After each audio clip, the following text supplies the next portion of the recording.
good evening. Welcome to the Tunnel Podcast, episode 58, slightly earlier this week due to Thomas's travel plans. But hey ho, we're here and we are looking forward to it. A massive, massive bumper Easter weekend of action. I think, loads and loads of fixtures, loads of talking points.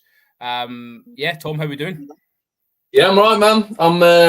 I've had a couple of early nights, so hopefully I won't be yawning away in this pod, mate. I'm refreshed.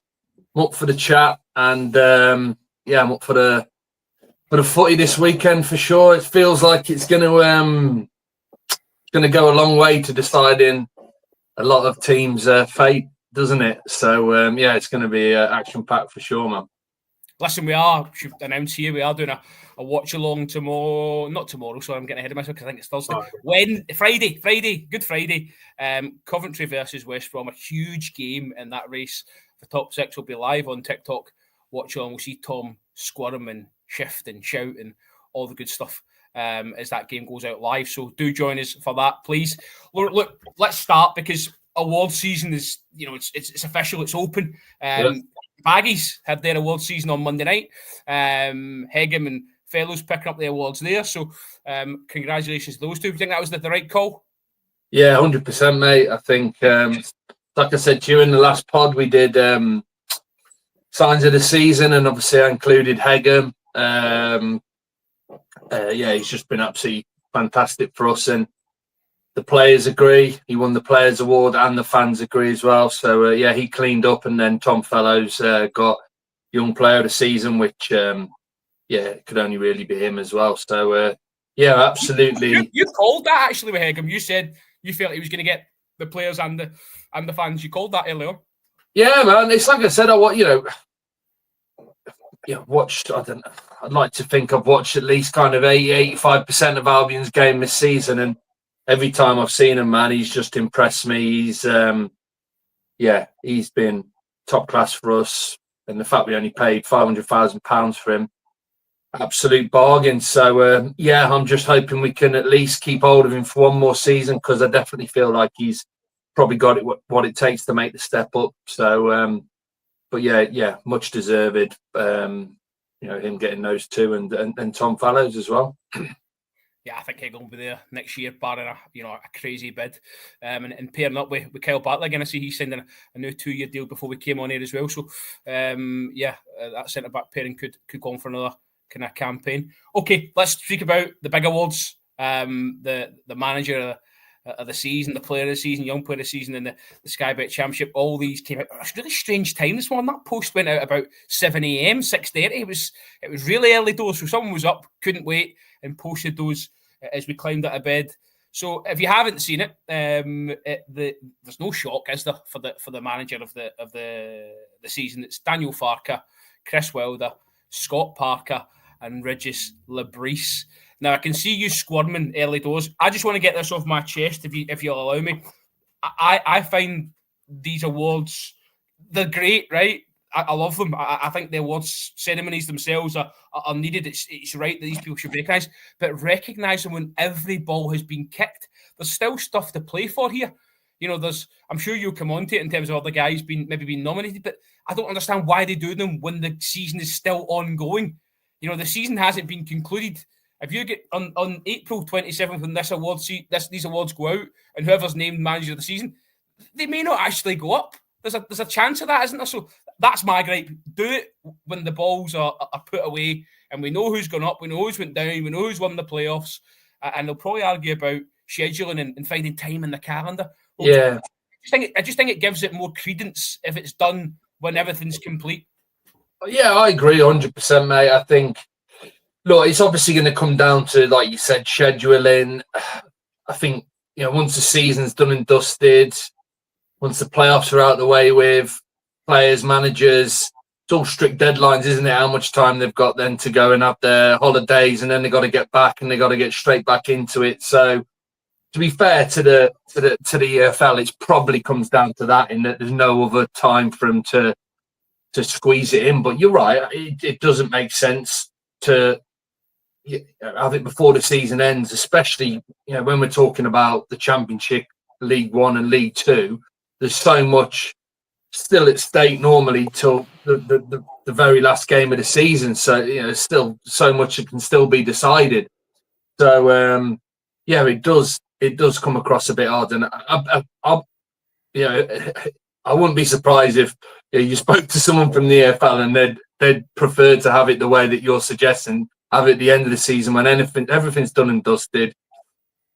Go about things that way. But for whatever reason, they can't do that, so they have to try and squeeze it in with a few games left. And then, like you said, it's well, just looking at the championship, obviously 3 of those guys are duking out for 2 of those automatic promotion spots. So someone's going to miss out on automatic promotion. They'd probably argue they've still had a successful season, positive season. But I'm with you. I think it should be done and dusted once everyone knows how they've finished and where they're going to be playing next season.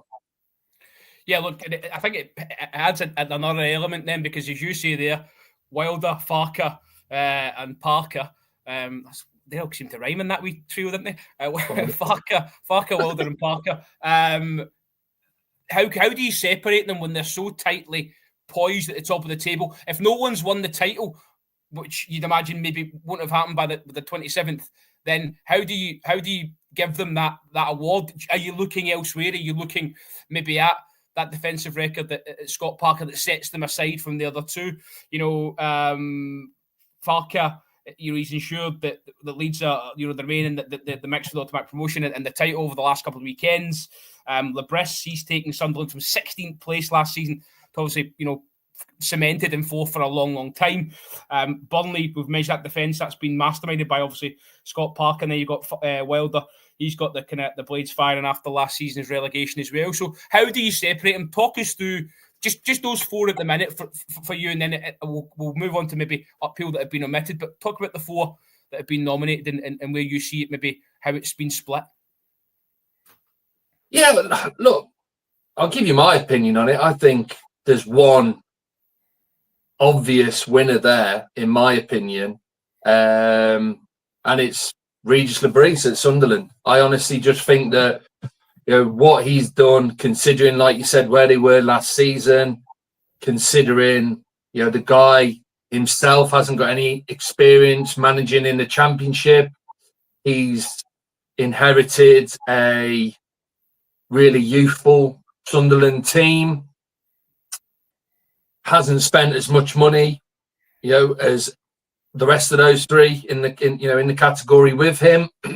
And okay, yes, they dropped off a little bit and dropped out of that automatic promotion chase, but they've kind of locked in that playoff spot for some time now, haven't they? There's just been absolutely no question of them slipping out of the playoffs for ages. And I just think all those things that I've just said there, when you take all that into consideration, I just think he's the standout candidate of those 4, in my opinion. Look, the other 3 have undoubtedly done top jobs, but you look at Parker and Wilder. Those 2 guys have come down. Those 2 guys are in charge of teams that have come down from the Premier League. They've had parachute payments. They've been able to splash the cash. I think those 2 are the 2 teams that spent the most money this season in the Championship. And then it wouldn't surprise me if Leeds weren't far behind them. I know they had a big overhaul of players at the start of the season. They lost some really important players. So I think you've probably got to take that into consideration. But again, they made some really impressive signings, spent some money, already had a strong squad. Off the back of a good season last season, albeit I know they lost in the playoff final, but they had a promising season last season. We're obviously up there competing with the top 2 again. So I just think, for me, Labris is the standout from those 4. Considering all those things, I just think he has had the harder task at hand, and I just feel like he's just done an incredible job with the Black Cats. Do you think then, in saying that achievements in terms of physical achievements, as in a title, a promotion, shouldn't come into it, because what you're saying is correct me if I'm wrong, but you're seeing it more as a body of work. 100%, mate. And this is what I just think it's a really boring, a really obvious list of candidates. Shortlist. I just get fed up. A lot of the time, these awards, I take no interest in them whatsoever, because 9 times out of 10 it just comes down to the manager who's won the division, and then the managers who've maybe won the cup competitions as well. We're talking probably Premier League here, but then in the Championship it's always the same. It's always the 3 or 4 of the managers are the guys managing the team sat at the top. It's such an easy decision to make, and it's almost like they just don't ever look outside of the top 6. It's like you said, it's almost they just look and go, well, who's challenging for automatic promotion, and it's just like they automatically slot into that shortlist. Every now and again there is maybe a little bit of a wild card edition, but more times than not there isn't. It's always the managers whose teams are sat at the top. And like I said, I just think it's such a narrow-minded, easy decision to make, because like I said to you, I guarantee Burnley, Sheffield United and Leeds United are the 3 biggest spenders in the Championship this season. I absolutely guarantee it. So they should be up there. It's as simple as that. They should be up there, given the players that they've got already, and then the money that they spend. They've got all the cards. They've got all the cards for them to have a successful season. Like I said, they should be up there. They're not really. There's no kind of, they're not, in terms of expectations, they're just meeting the expectations that everybody associated to the club has, including the fans. That's why I'm saying Regis Lebris should be the manager of the season out of those 4, because he has probably exceeded expectations. And that, for me, the manager of the season should be someone who has exceeded expectations, have gone above and beyond as to what was expected of them, at the start of the season. Parker, and Wilder, they've just matched their expectations. Whereas Lebris, he's gone above it. I think Sunderland maybe wanted to, their expectations were probably, being in and around the playoffs, make a good fist of getting into the playoffs. But they've overachieved. They've done better than that. They were in an automatic promotion race until not long ago, and then they've just completely locked in that playoff spot, and there's been no danger of him slipping out the playoffs. So he's exceeded expectations again, like I said, with the squad he has and the money that he's spent. But then, as you're probably going to touch on, there's so many players outside, so many managers outside those 4 who have again exceeded expectations this season, or are set to exceed expectations, yet they're obviously not in the shortlist. And like I said, it's just so narrow-minded, in my opinion. It's always the same every season. It's just boring as hell. Well, listen, it's interesting you say that, because I've done a post this morning on TikTok, had a couple of comments, and I've been replying to those. And fans as well, fans almost are kind of conditioned to think that he who wins the league, he who scores the most goals, shall then be bestowed the best player, manager of the campaign, which has probably been the case when they've been consistently, especially the player, consistently scoring goals every week. But I think you're right in what you say about the manager. You mentioned Leeds is spending money. There was a report, wasn't there, this week about agents' fees from February 24 to 25. They topped agents' fees by a country mile in the Championship. I think they were up at kind of 18 million quid. It was quite grotesque, actually, in terms of looking at the figures, comparable to other clubs. So that does play a part, certainly. So I get what you're saying. They are just achieving, what they've set out to do. However, who else comes into the conversation? Because again, you've got to be careful, because nothing's been concluded. So I'll throw in the obvious ones: Lampard, Manning, certainly. Someone earlier on made a case for John Eustace. Now, you may scoff, but the work he done at Blackburn before he left, and the work he's doing down at Derby to keep them pumping, 100%. I agree with all three of those. They were the three that I was thinking of, to be honest with you, mate. I think, Bristol City, Liam Manning, Bristol have always been a solid championship outfit, but they've always struggled to take that extra step and get into those playoffs, and give themselves a chance of getting into the Premier League. They have been in the playoffs before, but I tell you what, it's been some time ago. I'm trying to think back, and I think they lost the whole years and years ago. Dean Windass scored the winner in that game, so that tells you how long ago that was. And like you said, Coventry City, there probably was expectations for them to get into the playoffs at the start of the season.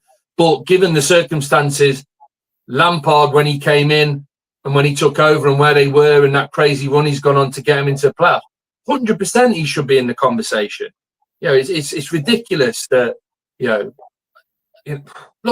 we'd obviously, we don't know whether they were or not. This is the thing. I don't fully understand how it works, because I was trying to find out how the votes work. Do players and managers vote alongside members of the EFL? I don't quite know how the shortlist is put together. So look, the people like Manning, people like Lampard might have been in that conversation. But the thing for me is just there's never enough of those guys included. Come the end, like you said, it's always the guys who are doing well at the top, but were expected to do so and spent loads of money in doing so. Like you said, John Eustace would have been a great one to include. He got a bang average Blackburn team into the playoffs. Okay, he went to Derby, but it looks like he's going to keep Derby up, who look nailed on for going down. He's done an incredible job with two teams. Like, what more can you want? He's done it with two teams. He probably should be manager of the season, shouldn't he? To be fair, but then again, it's like people like Mousinho with Portsmouth. It looks like Portsmouth are probably, I know they're still in that fight, but it looks like they're going to stay up. Again, they came up last season, had no money to spend. Have got a really small squad, but it looks like they're going to keep themselves in the division. Why are people like that never considered? Like you said, it always seems that. Like you said, it's kind of it's drilled into us that, the person who wins has got to win it. It's as simple as that, But I just think it's. And that note, then there's no point in having it. Yeah, there's no point in having it, because if whoever wins, then you just give it to the manager who wins the league. Yeah. Stop this nonsense with a shortlist and votes, etc. Look, it frustrates me every year, mate. This isn't the first time it's happened. Every year. It drives me mad, because there's always people that miss out, and it's always the obvious, especially with the managers. I think sometimes with players and young players, etc., there is a bit more variety. There are a few more surprises when those categories, when those shortlists are announced. But with the managers, mate, it's always so bloody obvious, and it's the same again this season. Well, you mentioned the players. That was a nice kind of segue. I like what you've done there. We're vibing now. There's a 3-man. Why are the managers 4-man and the players 3-man shortlist? I couldn't get that. That threw me off when I saw the next slide, when I saw the tweet this morning. So, so you've got, obviously, James Trafford. He spearheaded, this immense campaign. 29 clean sheets to date for Burnley. Gus Hamer. I know you're going to come on to him, so I'll keep my powder dry there. He's been described as a midfield orchestrator and an integral part of United's success this season. We'll debate that in a minute. And then Dan James, who obviously you picked a couple of weeks ago in your own picks as well. So, look, I think you're going to have a lot to say about Gus Hamer there, so I'm going to let you go on that, because you were quite surprised that you say he's been quite lucky to get in. Oh, 100%, my opinion. It almost feels to me like, again, they've gone, these are the top 3 teams, Leeds, Burnley, Sheffield United, so we've got to have one player from each. That's exactly what they've done there, 100%. I was that adamant that Gustavo Hamer shouldn't be in that conversation, that I was actually looking at, some players who have got more goals than him, got more assists, and then I was even looking at their stats, chances created, chances per 90, pass accuracy, all these things. And there's numerous who have got better in all departments than him. So how on earth can those guys be omitted and he be included? And the thing with Hamer as well is he's had a couple of spells on the sidelines for Sheffield United. Now, their fans will argue, okay, but then we struggled when he wasn't in the team, and then when he come back, we picked up again. But for me, again, it just feels like they've felt like they've had to pick a player from Sheffield United. And even when picking a player from Sheffield United, I think they've got the wrong one. I think probably Campbell's a better candidate than Gustavo Hamer in terms of what they've contributed and their importance this season. But I don't know what the thought process there is in picking him, or whether it's been done by votes. I do not know. But I'm just going to shout out a few now who have got better stats and goals and assists, than Hamer this season. Rodoni at Coventry, Finazaz at Middlesbrough, Murphy at Portsmouth, Solomon at Leeds. That's just to name a few. There's probably more in there. Anthony at Burnley. Brownhill, he hasn't got as many assists, but he's got double the amount of goals that Hamer's got. It's just kind of really shocked me that he's managed to get in there. The other two, I can see the thought process behind it. Like you said, I picked Dan James, so obviously I'm going to agree with that one. And I can 100% understand why Trafford's made it, because of just how incredible Burnley have been defensively this season. But yeah, I think Gustavo Hamer's,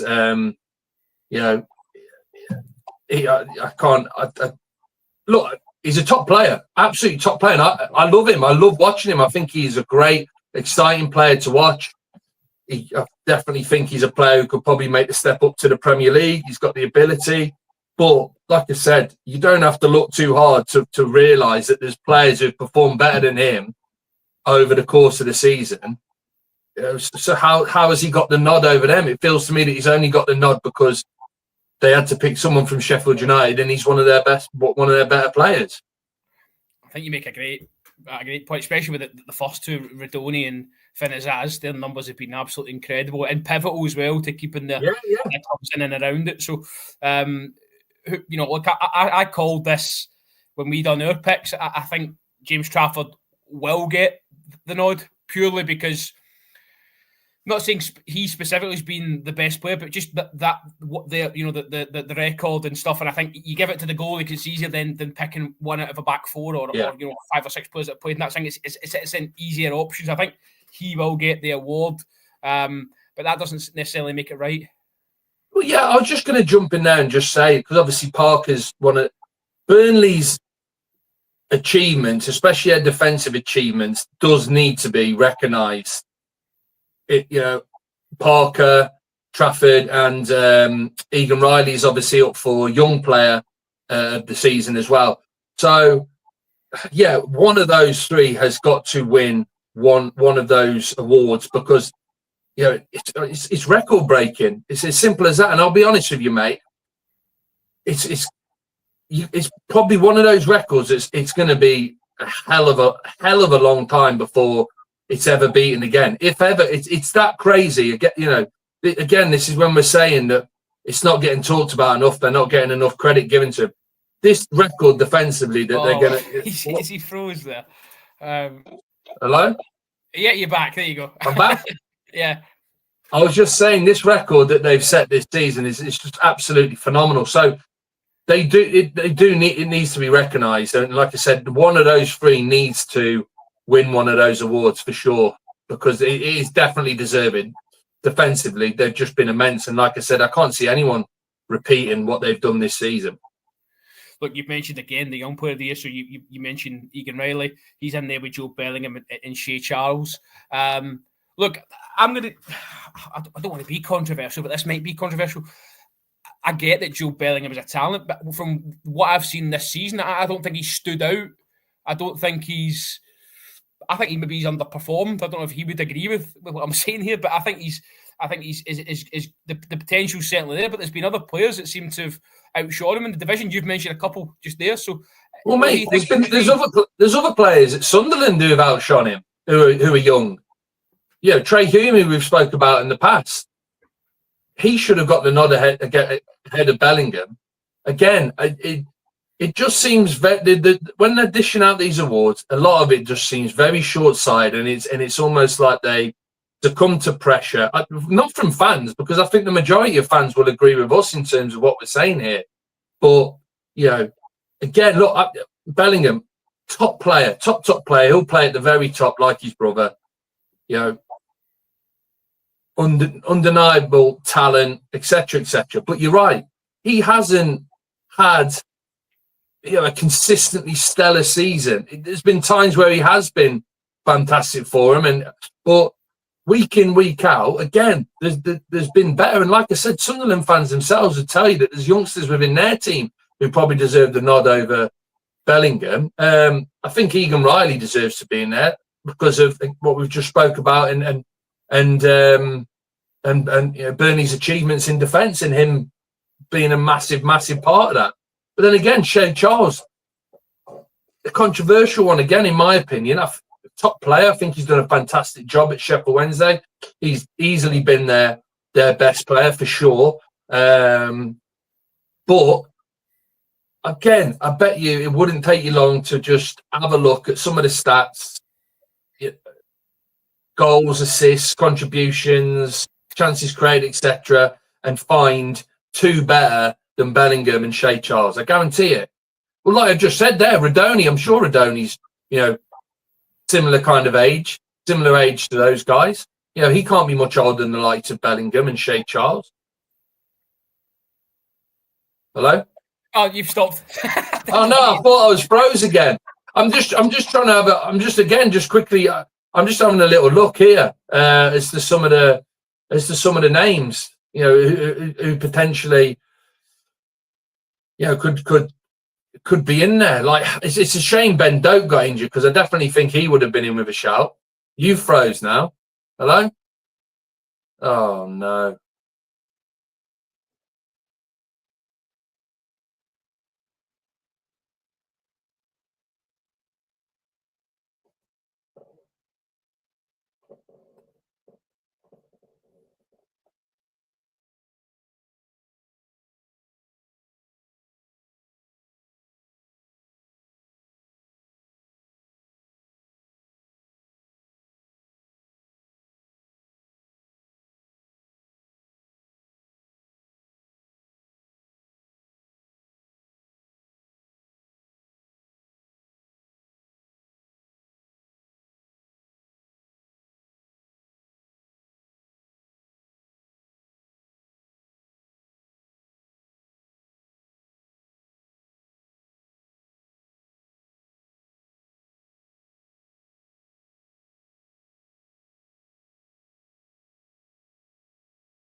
It's normally me who's the one that.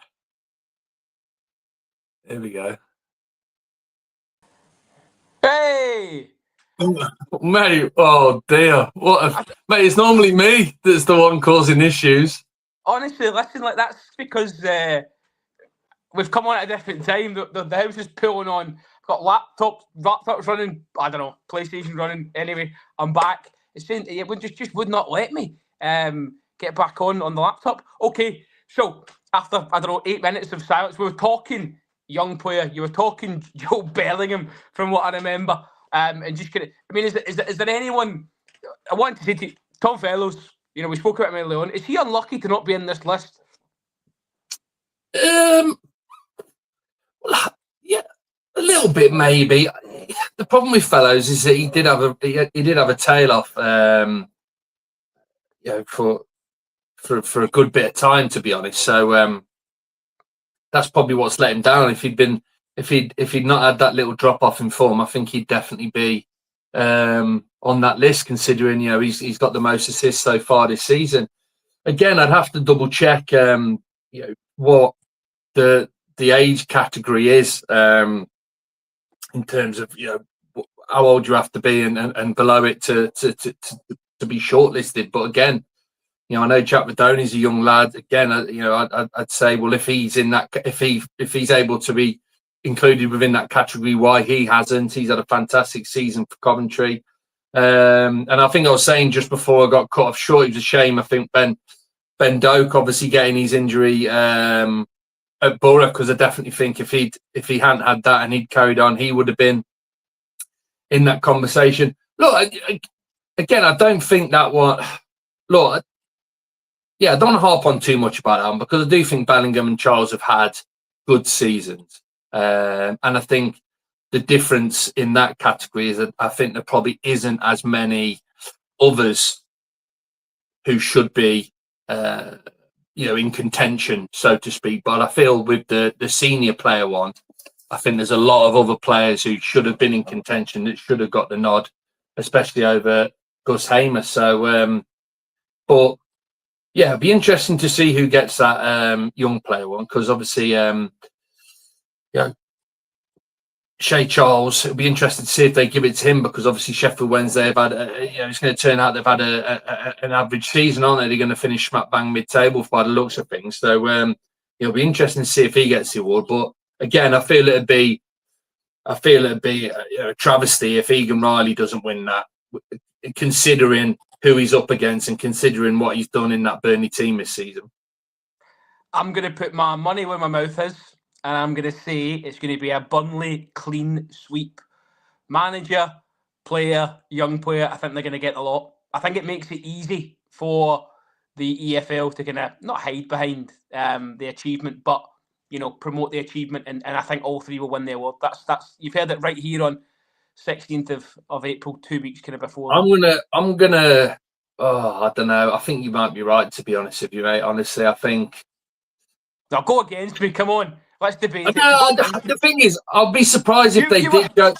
You said Lebris. You were championing Lebris. You don't think? No, that'd be my pick. My picks would be Lebris, Dan James, and Egan Riley, because those two were in my picks, and Lebris, obviously at the start of the pod, I outlined why I think he should win it. They'd be my picks. But in terms of who I think it will go to, I don't think they'll give all three to Burnley. Again, I just think they'll be sat there thinking, oh, we can't give it all three to Burnley. We can't do that. We've got to give one to Leeds.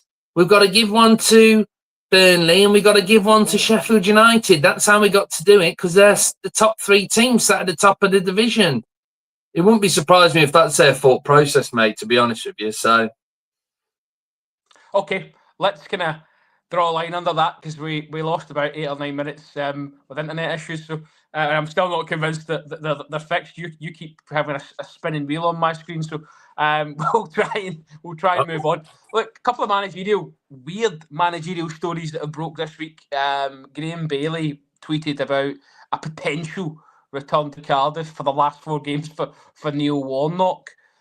Look, if it's not come to fruition tonight, I dare say it's not going to happen, because how can he, get in there in time for the trip to Bramall Lane on Friday? It's just not going to happen, is it? But still, it's worth speaking about just kind of mad it is. And also, one that I think has got maybe a bit more legs in it is Wayne Rooney to Blackburn. Sounds like the Venkies are again looking at another change. Dare I say it again, shopping in the bargain basement. Yeah, I just think, I don't know what the source was that you saw those story leaked, but I don't know. I think it's a load of rubbish, both of them, to be honest with you, mate. Like you said, the Warnock one, there's obviously 2 games being played this weekend, so there's absolutely no time left for him to come in and even speak to the players before that first game comes along on Friday afternoon. So yeah, I can't see what that it was just not going to happen. It's as simple as that, mate. I think that's just pure paper talk, to be honest with you. Maybe if there was at the after the weekend, maybe they made a snap decision and did it then. Perhaps there'd be some kind of logic there in that it does look like Cardiff are destined for the drop at this moment in time. Probably in terms of form, probably the worst team down there currently. It seems like they haven't picked up a win for a while. I sent you that stat earlier saying since Cardiff's boss name has completely just left my head. Rizza, yeah. Since he has come in, no teams. They've won the least amount of games from any team since he come in. So yeah, you can understand why there's talk of him losing his job. It looks like he's going to take him down into League One, but yeah, there's just not enough time now. I don't know. Crazy things have happened. Maybe after this weekend, maybe if they still, they don't pick up any points after this weekend's double set of fixtures, maybe the thinking is just bring someone in like Warnock for 2 games. Can he maybe possibly get something out of them? I don't know. I just still think it'd just be an absolutely bonkers decision to make. But like I said, what about Rooney though? That seems a bit more feasible. But I just don't. Why on earth would Blackburn? And the thing is, they've picked up a little bit, haven't they? In the last 2 games, they've got a couple of wins. It looks potentially like, well, Blackburn fans will obviously be hoping that Ishmael's turned a little bit of a corner. Let's not get too carried away, but it looks like he's turned a little bit of a corner. They've got a couple of wins. I listened to a snippet from our good friends over at the Blackburn End podcast, a video they put out on TikTok, and one of the chaps was saying, look, why don't we just get to the end of the season and give him the window, give him a pre-season, give him the window, much like people, Albion fans are saying about Mowbray, give him the window and see what he can do. 100%, because like I said, we've got experience, in terms of Ishmael. He was obviously West Brom manager, and like I've said to you a few times on the show, is that he has got a very particular style of play, high energy, likes players who, real top draw fitness, run themselves into the ground, and there's maybe a chance he's come in there, and there's some players in that Blackburn team who just don't fit that. Undoubtedly, there's going to be some players who don't fit that. So you're right. I think any manager that comes in halfway through the season, especially if they haven't even had a window, they haven't even had a January transfer window to bring some players in of their own.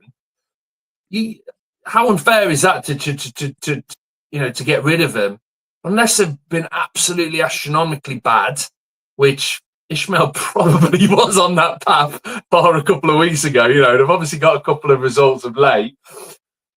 Yeah, I think you're right. You've got to give him a transfer window to mould the squad as he deems fit. But then someone could counter argue that and say, well, okay, but what a waste if we give him the summer, he makes some signings, the season starts, and then there's no real improvement from how he left things last season. You got to start all over again. That is a valid point, but I just think these guys, you've got to give them a fair crack at it, haven't you? You've got to give them a fair crack. And I think one of the kind of bad things in football in this day and age, one of the things that annoys me the most anyway, is just, the sack culture, managers not being given enough time to kind of make their mark, but then when things are going bad, turn things around. It's just too easy nowadays to sack someone and bring someone else in. It's exactly what we're talking about now. But the other thing with that is, what on earth has Rooney done to justify another championship job? He had a horror show at Plymouth. He's gonna, obviously they've got a chance of staying up, but I still think it's going to be incredibly difficult for him. He's contributed to what's looking like a relegation for the club back into League One. Again, it just seems to be his name. He's just living off his name that seems to be getting in these jobs, or at least getting linked to some of these jobs, because like I said, there's just doesn't seem to be any valid reason as to why Blackburn would be thinking, as of now, let's get rid of Ishmael and bring Rooney in. That's the move we need to make to push the club on further. It just seems bonkers. I said to you, didn't I, when I unearthed the kind of story that I'm sounding like some sort of scooping reporter for the Daily Planet here. I said to you that, and I mean this, it's not tongue in cheek, that if they go for Wayne Rooney, they are choosing League One. They're choosing to be in a relegation battle, because it's going to be hard enough for Ishmael anyway, with the players that are coming out of contract at Blackburn, talented players. Tyrese Dillon, who we spoke about a few times on here. He's going to have a bit of a rebuild on his hands. And if you said to me, you've got to trust Ishmael or Rooney to rebuild your club and kind of keep you in division and stave you away from a dogfight, it's Ishmael all day long for me. I think so. Look, I think as well, I think the problem with Blackburn now is, because of the incredible job John Eustace did, I think their expectations have probably heightened now, which isn't a good thing, because Blackburn, with in terms of the players at their disposal, in comparison to their squad, in comparison to other teams in the division, they're a mid-table team. It's as simple as that. And I think the majority of sensible-minded Blackburn fans would agree with that. So, next season, again, I think if they were to, mid-table is ultimately where they probably should be. Obviously, we don't know what they're going to do in the transfer window yet, but with the Venky's there's absolutely no way to go all of a sudden spend loads of cash and turn themselves into a promotion candidate. So, and look, I think Ishmael is more than capable at this level of managing a team like Blackburn. Let's put it that way, keeping them in the division, keeping them around mid-table, 100%. So, like I said, mate, if that was to happen, then it's just absolutely crazy, and it's just another terrible decision by the Venky's to add to an already long list. Like your internet keeps dropping out, so whether it's mine, but we keep definitely losing connection. So we're going to rattle through these games and put an end to this dreadful podcast. Episode 58 will never be forgotten. An absolute car crash. But look, it's an absolute feast of football on Good Friday. Start with a massive game at the bottom. Derby County hosting Luton Town. Yeah, well, I've seen, I think it was Clark for Luton has come out, and he's given the old dreaded, it's a must win. 6 pointer, it's a must win. We've got to win this game. And to be fair, look, listen to him. He's 100% right. You feel like this is last chance saloon now for Luton. If Derby obviously get the win, then it's just pushing more distance between them and Luton. So look, I think is it Derby, isn't it? Is it Derby or is it Luton? Is it Derby? Yeah. I can see Derby getting the win there, mate. I just think they're in a much better place. I can see them getting the win, and I think there'll be one nail in the coffin for Luton, pretty much. You look at the other sides down there. Derby could be the only ones that could get a win, because Plymouth are away at Borough, Cardiff are away at Sheffield United, and Hull are away at informed Swansea. Yeah, you're right. Yeah, they've all got very tough fixtures. So, like you said, but all those teams will be looking at that thinking, well, everyone else has got tough games. If we manage to put in a performance and get something from it, could prove absolutely vital. And look, I guarantee it, mate, with those games there, that they all won't go the way we're expecting them to go, will they? Every week there's some shocks, isn't there? So, but yeah, like you said, I think Derby will 100% be looking at it thinking, if we win this, not only will we put more distance between ourselves and Luton, but like you've just said, some of the teams around us have got some tricky games. It could be 1 foot in the door of safety, and like you said, just a nail in the coffin for Luton going down. Pick of the 3 o'clock is definitely Coventry West Brom. We'll keep our powder dry on that because we're going to do that watch along and watch that one unfold. Out of the 3 top sides, Burnley are away at Watford at 3 o'clock. Then you've got that game, Sheffield United hosting Cardiff, and Leeds away at Oxford at 8 p.m. Is there any shocks out of those 3? I don't see it. No, I don't see it, mate. But we've got to obviously mention the form Sheffield United are in. Yeah, we've said it on a couple of occasions now that we've said, that it's a blip. They'll win the next one, and I know it's a blip. Surely they'll win the next one, and it hasn't happened. But if you're a Sheffield United fan and someone said to you, what game do you want to try and get out of this blip and try and get back to winning ways, you'd probably go Cardiff at home at this moment in time. Like I said, they are probably the team that's in the worst form in the division currently. So there's no better game for them to get back to winning ways. And yeah, look, I think 5 points, there's no way they're clawing that back now. So I do think it's playoffs for Sheffield United, but they will want to try and get a bit of a run together, a bit of form together, start winning some games comfortably like they were earlier on in the season, heading into those playoffs to try and build a bit of confidence. Yeah, you've tuned out there again. But look, we'll finish up on Easter Monday. There's, again, another batch of games, full fixture card. You'll be sunning yourself at that point. But the big one, Burnley v Sheffield United, 5:30 kickoff.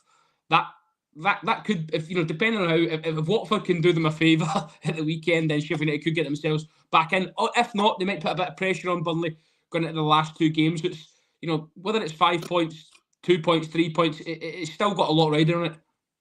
Yeah, 100%, mate. Look, I'm hoping I can find somewhere and watch the game in Greece, mate, because, that's just going to be... Can you hear me? Are you hearing me still? Yeah? I'm hearing you.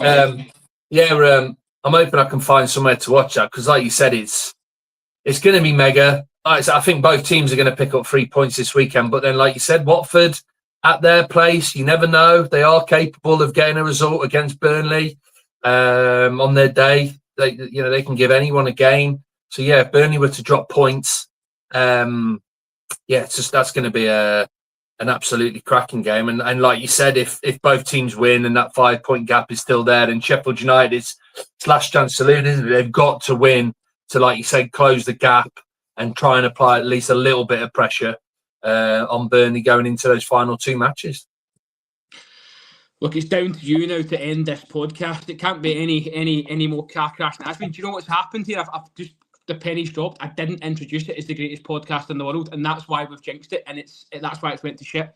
So, what were you thinking? We'll be the greatest podcast in the world when we come back on Tuesday night. I'll have a guest co-pilot in the seat, and yeah, we'll chew through all the weekend's action. As I say, hopefully be a bit better than tonight. But look, if you've watched it, you've enjoyed it, brilliant. Yeah, great. Give us a like, give us a subscribe. You're going to say something there? I was going to say, mate, I'm panicking now because I haven't got to click some buttons or something. Have I got to do something? You've got to start the theme tune and end the show. All the best to you, mate. Oh, mate, I can't do it. It's just got to end because I'm on my phone. Just end it. I'm ending it.